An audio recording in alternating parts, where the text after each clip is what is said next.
Halo jomblo, malam mingguan nggak? Donald Bebek kasih sanksi ekonomi ke China. Trump ngeberlakuin sanksi ekonomi ke salah satu kilang minyak terbesar di China, serta 40 perusahaan dan kapal tanker yang terlibat dalam pengiriman minyak ke Iran. Cie, cemburu. Kepala BRIN, Badan Risetnya Indonesia, Profesor Ari Satria bilang, spaceport di Biak, Papua sedang disiapkan dan ditargetkan mulai dibangun pada 2026 lewat kerjasama strategis dengan Rusia Roscosmos atau Glavcosmos. Ke depan, Indonesia nggak lagi cuma jadi pengguna, tapi juga pemain di industri antariksa, menurut Profesor Ari Satria. Ketika ada negara lain sekitar Indonesia yang ingin meluncurkan satelit dan lain-lain, bisa langsung ke Indonesia tanpa harus jauh-jauh ke Mamarika atau ke Rusia. Iran sebut Mamarika lagi jalanin terorisme cuaca. Menurut pakar air Iran, Siriwil dan Mamarika punya kemampuan buat bikin kekeringan. Mereka udah pakai perang cuaca selama 40 tahun. Dia ngungkapin data satelit yang nunjukin awan-awan dari Mediterania yang harusnya masuk ke wilayah Iran tiba-tiba belok dari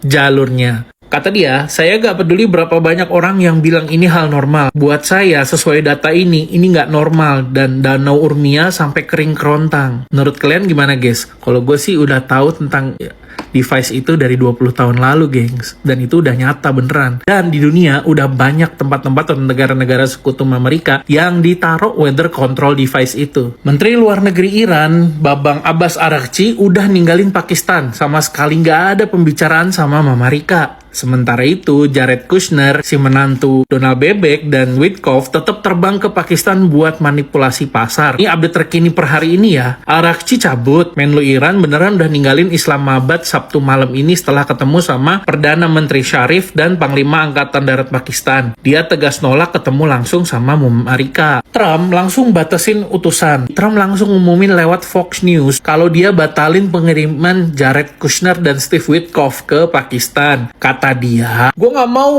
orang-orangnya terbang 18 jam bayar mahal, after cuman buat duduk gak ngomongin apa-apa. Dia bilang, mereka bisa telepon kita kalau mereka mau. Maksudnya Donald Bebek, Iran kalau mau damai telepon gue. Siapa ngana? Iran menganggap perpanjangan gencatan senjata dari Trump itu gak ada artinya selama blokade Amerika itu masih berjalan. Iran bikin kerusakan lebih parah ke pangkalan Mamarika di Timur Tengah daripada yang dilakuin Mamarika ke Iran. Pemerintahan Trump meminta perusahaan satelit swasta buat blokir akses-akses ke foto-foto satelit pangkalan-pangkalannya yang babak belur. Ini dilansir dari NBC News. Para anggota dewan yang marah sampai sekarang masih nggak dapat rincian soal seberapa parah kerusakannya dan seberapa parah pertanggungjawaban keuangannya terhadap negara. Pak Purbaya bilang APBN tinggal 120 triliun tuh dari mana? Hoax, jangan terhasut. 20 triliun itu sebagian dari 420 triliun. Saldo anggaran lebih pemerintah yang bisa parkir di Bank Indonesia. Yang 300 triliun untuk menyuntik likuiditas perbankan guna memacu pertumbuhan ekonomi nasional, kredit UMKM, dikirimkan untuk kredit ke Bank Himbara untuk memicu stimulus ekonomi. Jadi jangan kemakan hoax ya guys ya. Kita doain aja terus Indonesia kuat bertahan di tengah krisis. Pesan dari si rewel buat Donald Bebek, Anda nggak punya hak buat mundur dari blokade maritim di Iran. Pejabat si rewel kasih tahu Channel 12, kami sudah sampaikan pesan ke Washington kalau nggak boleh ada mundur sama sekali soal urusan blokade maritim Iran. Menurut si rewel juga, rezim gencatan senjata yang diusahin Trump kemungkinan besar juga bakal berumur sangat pendek. Dan hal ini udah bikin kawasan dalam status siaga tinggi. Dan kami nggak merasa gencatan senjata itu ada, menurut si rewel. Nah, stasiun televisi Channel 12 ini juga ngelaporin dengan ngutip sumber-sumber tersebut. Ada koordinasi yang sangat erat antara si rewel dan Mamarika, termasuk rencana tindakan negosiasi yang emang beneran gagal itu emang udah direncanain sama mereka. Nih gengs ya, yang belum tahu gimana itu minyak berat itu diproses. Jadi kapal tanker misalnya dari Iran itu dateng. Nah, itu diproses dengan furnace ya, dengan tungku pembakaran secara profesional dan secara ilmiah. Di sini disaring. Yang pertama tuh paling atas tuh ya, temperaturnya yang kurang dari 40 derajat Celcius itu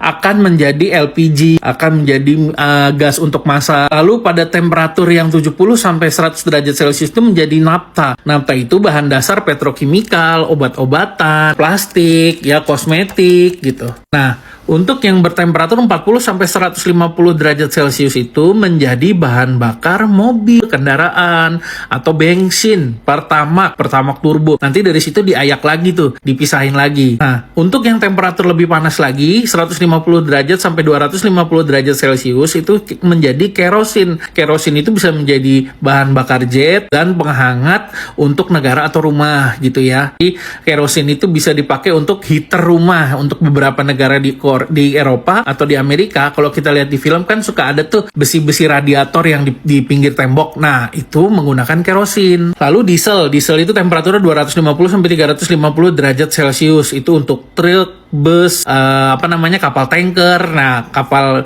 pengirim batu bara, nah itu diesel ya gengs ya. Makanya dia panas sekali, dan dalam sistem menyalakan mesin yang berbahan bakar diesel atau solar dan bensin itu beda. Bensinnya di-ignite dicampur dengan udara, tapi kalau solar itu diledakkan gitu. Jadi bensin sama solar itu beda. Nah, habis itu ada heavy gas oil itu buat kapal berat, kapal tanker. Nah, sisanya buat residunya bitumen itu masuk ke kapal-kapal lain, kapal-kapal industrial. Dan yang bawah yang paling panas itu nanti menghasilkan menjadi aspal. Jadi minyak berat atau crude oil yang masuk itu dipanaskan, lalu mereka terpisah nih sesuai dengan temperaturnya. Jadi udah tahu ya, kita buka wawasan ya guys ya.